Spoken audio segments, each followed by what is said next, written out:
Zani na chuan hei Macbook Air M4 unboxing le review ka ron nei dona ka hman lai mek hi M2 ani a Air tho ni a thatok em nei a mar chu comparison te ka ron nei don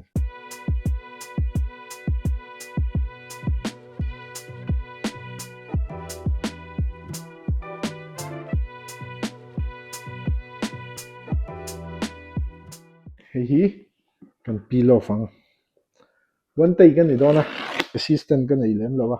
chu ban chuanin ti suala omle a omani mai hetian a box kha kan pilo fa chuanin tada hei Macbook Air M4 ani a hei kan company na min pek ani a lerom tech mo ama ka PC vel ka room tura karon ba kami company khania chuan a silver ni a size chu inang top vel khame hemi hi fingerprint lang du lu tuka hi nal zok katemo hi lan chu lang du thau nei chuan hei size chu tiang vel hi ni dona mase hi old school Macbook deuh looks kharon nei mo chuan kan honganga tian ron utani welcome screen kharon langa ka setup panga video assistant ka nei box hi lawa ka le thu thinga chemo angle nang lang si lo se themula Mizo te a hian iPhone man hi kanin ti mu loi a mo a that lo na ka ron soi kher don lawa maro chu Macbook hi kan hmang le si lawa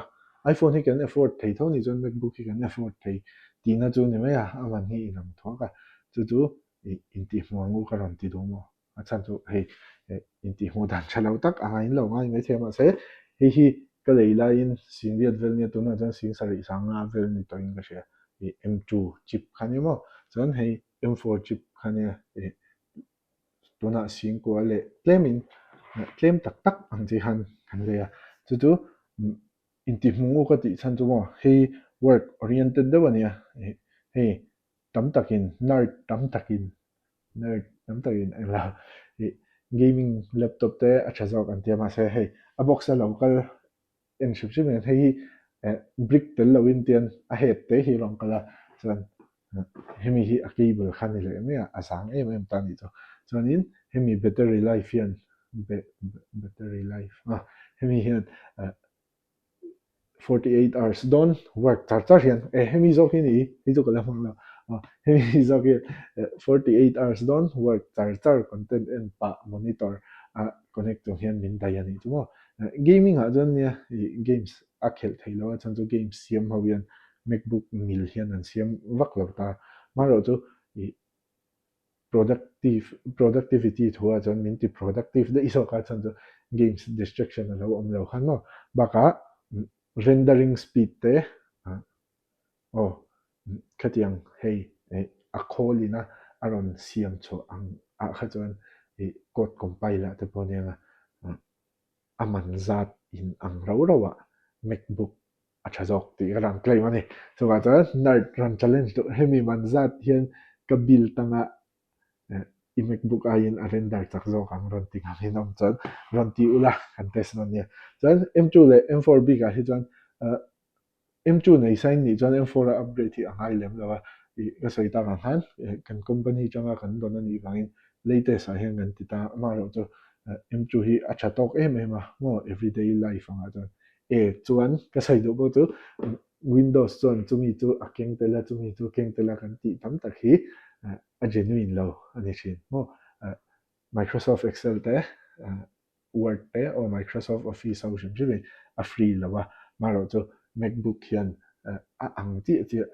Word ang chi pages a ron mea chuan Excel ang chi numbers tiang khan chung zong chu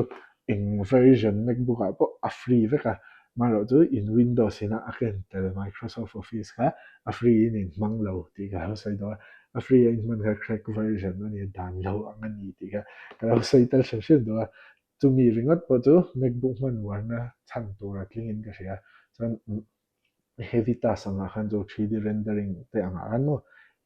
chuan ka compare du bo chu aman zat in anga khan hemi speed hian Windows in ran thei ma se a ri vut don hi chu thom nei mi lo in chak deuh in render thei ma chu chu ka sei do chuan oh a pahnih comparison video ka tia a pahnih i kala sei lo upgrade hemi nei sa in ni chuan hemi upgrade thingai lo mase chu aman kha a in thlau over lo sing sorry vel ne hei sing kwa vel ne in thlau ve tho ni chu maro chu hemi hi a tha tok lo tok everyday task anga chuan hei po hi ngai lo m1 po khamo leiturin la hmu chuan an mani website apple website ta khi chuan am to lawa am to lo in ka hre mase leiturin la hmu chuan m1 po kha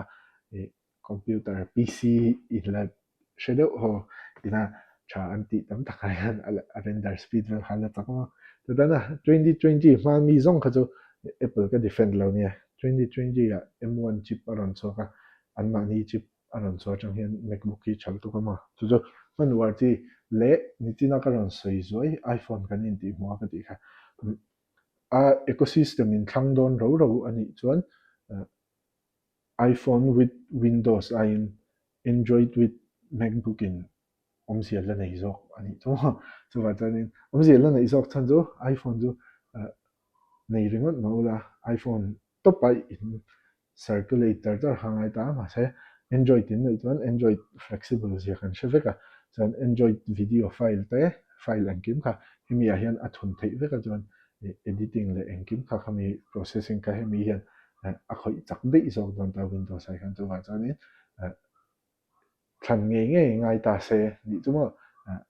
iphone with windows a in android with macbook kha lo thlang ro ti kha ka ron sei do ni chu chuan omzia nei zawk iphone hi in ti hmu vak vak lo ang ma se macbook hi chu in ti hmu lo chu ti vel chu ni ngina render speed vel hi hemi hi office work laptop tur ani wangin ka du software ka install thei lem lo ma ro chu nyakina render speed vel test nan shem shem code compile vel test nan shem shem ka hmanga video te la ron ta zel ka lo tum don ya to na chuan